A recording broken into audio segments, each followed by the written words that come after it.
Hello, and welcome to the second video of this campaign to get Jarro and MultiVersus.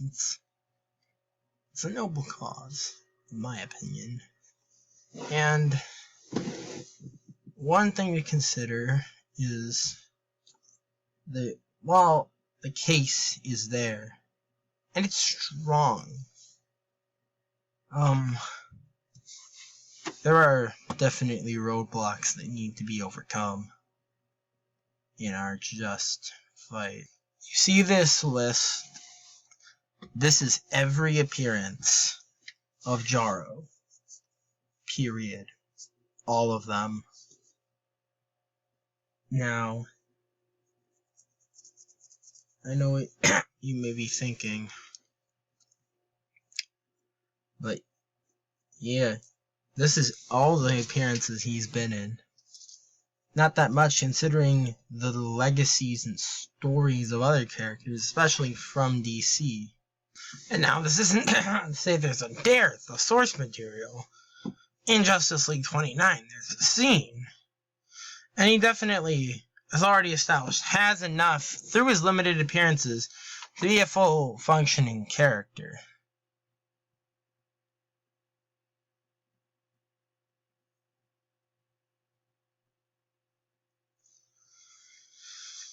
So, there's that. Plus, that gadgetry and all the psychic powers of Starro allow for an interesting moveset on their own, bringing the best of both, as already established.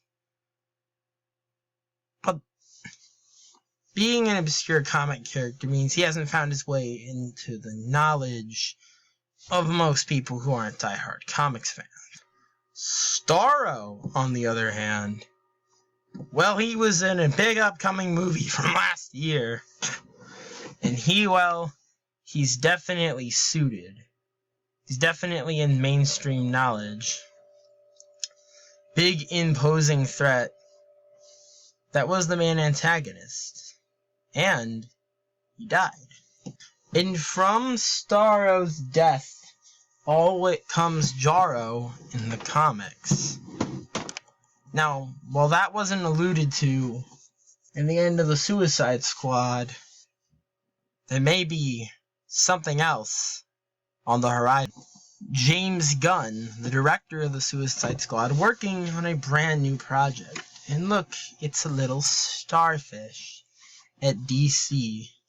Now, before you could say, hey, there's no way this is Jarro, this is just an image of James Gunn.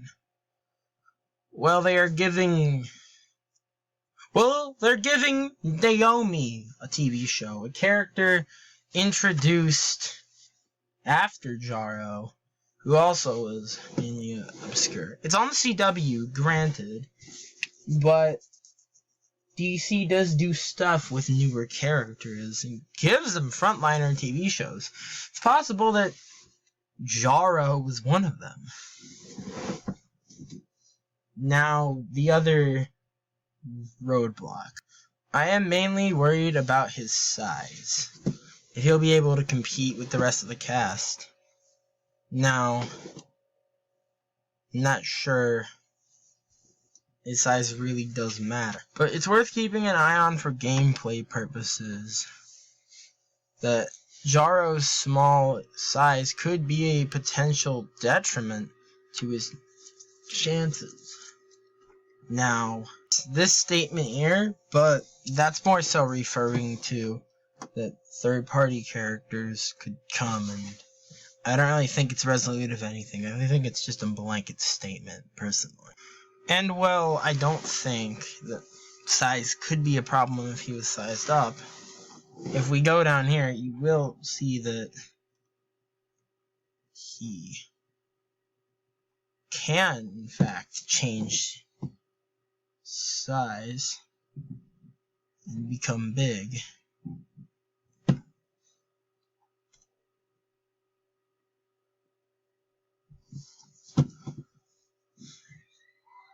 He's big, he's sufficiently large. Regardless, there are still a few Regardless, the roadblocks to Jarro potentially being in this game are here, but I hope we can overcome them. I hope we can go past them. There's nothing more I would want than Batman and his starfish son being together in this game. Good day.